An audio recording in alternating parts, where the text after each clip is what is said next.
Let's make a new writing journal. I am a full-time writer, and for each of my projects I have a different journal where I log my process. For example, this is a story set in Paris, so I have a Parisian notebook.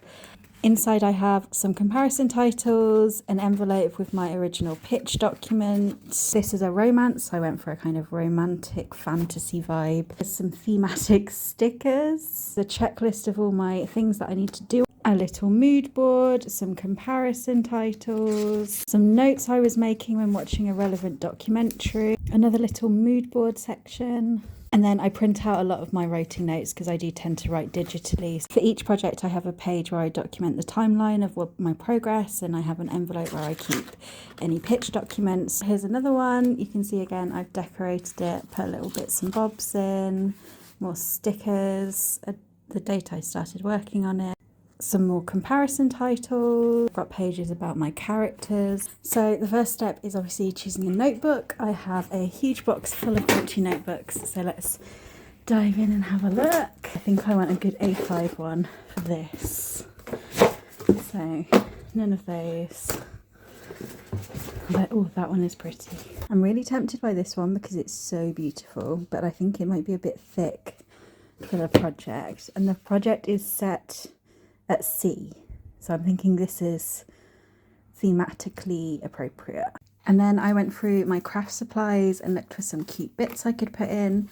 This particular story is set on a train in the future going across the Atlantic from Europe to America, so I was particularly looking for any kinds of like Americana, anything that gave off like Art Nouveau Titanic vibes, or ocean voyages, or like luxury journeys. I also like to grab a few envelopes that I stick in because I find as I write and create I always have like loose bits of paper that I don't want to glue down, so it's nice to have things on the pages I can just tuck scraps into.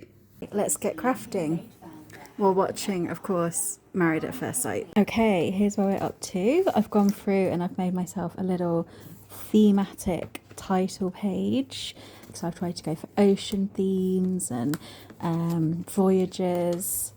And then I've done a few beginning pages, starting with one for my comparison titles. So this is any movies or books that as I come across while I'm working on this project remind me of the book, I go in and write them in here. It's an ongoing page.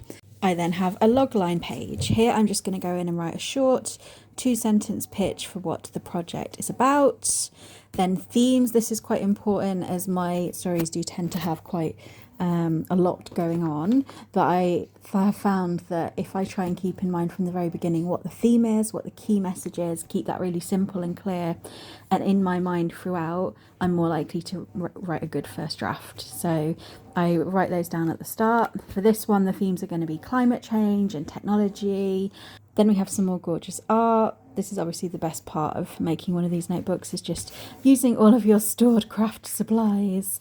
What I tend to do when I'm laying out pages is I'll put like a title box at the top where I can write in the point of that page and then put some decoration around the outside but leave the inside blank. My to-do list, this is going to be the things in March 2026 I want to work on the project during edits. So this is going to be structural edits. Throughout, as I work on the different stages, I'll do multiple to-do lists in this book. Then going to characters. So my main character is called Maggie. She is very depressed, so I've put a little sticker of a girl in bed looking at her laptop, and I'm basically going to write who she is as a character, and then the following pages will be my side characters, what they are like, their key character traits. Again, I've just kind of embellished the pages and left it free for myself to go in and write more information as it goes on. I've got a little envelope, so if I have anything I want to include I can put that in there. Often that will be like if I read a newspaper article that reminds me of the book, if I come across a postcard that feels like it captures my characters, I can put that in there as well. Some more Americana stuff, some old stamps. Yeah, so this is kind of like the setup blank, and there's obviously a lot of the notebook left to go, but the idea here is that it's not an intimidating blank page. I feel like with all of my writing, I never want to start on a blank page. I want to feel like there's lots of inspiration and themes in there. Some ink stamps there. And that I've got something to work from. So put tabs on the edge, one for March when I'm starting the book, and one for my to-do list page, so I can flip to that easily. So yeah, if you end up making one of these for your project, I would love to see it. Projects do tend to evolve so much from the initial idea all the way to the final result, and you do tend to forget. A record that you can keep that's not just a digital file that will disappear a couple of years down the line is really valuable for me.